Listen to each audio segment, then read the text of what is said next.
Hi everyone, my name is Jean-Yves Le Gall and I am a proud supporter of our Giant Leap initiative. I welcome this kind of networking platform as a way for the space sector to break stereotypes and embrace diversity. I believe that raising awareness of discrimination-related problems and finding mentors to inspire young women to pursue STEM careers is of the utmost importance. We need to embrace diversity, but we also need to recognize the science and impact of unconscious bias while acknowledging our privileged position as white elderly men and its impact. And like the OGL initiative, we definitely need to communicate respectfully in a diverse world. Presently, only 16% of the space industry workforce is female.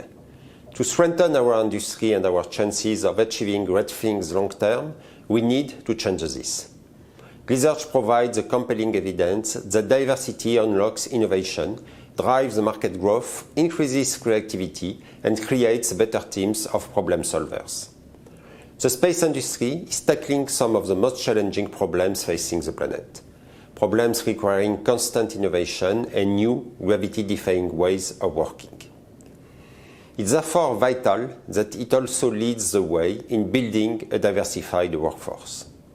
We need to proactively encourage a wide-ranging workforce from all walks of life, geographical locations, academia, genders and races. At the IAF, the International Astronautical Federation, we created the International Platform for Diversity and Equality in Astronautics, so-called ID, which advocates for the Frisia Plus movement, focusing on including and promoting geography, generation and gender, and also the new space economy. The success of this platform in recent years is emblematic of the importance of diversity in the space sector.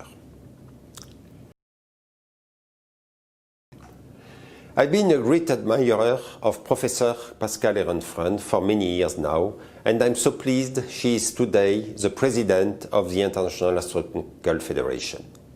She is a great role model for future generations of scientists in general, not just women. She has contributed as principal investigator, co-investigator and team leader to ESA and NASA astronomy and planetary missions, as well as to experiments in low Earth orbit and on the International Space Station. Indeed, asteroid 9826 Ehrenfreund 2114 T3 is named after her. When she took up duty as IAF president at the 70th International Astronautical Congress, ISC 2019, she announced her IAF Global Advocacy Agenda 2019-2022, focusing on supporting and facilitating global space governance, stimulating and propelling the global space economy, and influencing and fostering global space advocacy. I am expecting great things from her presidency, because I know what she is capable of, and like all women, of course, she gets the job done.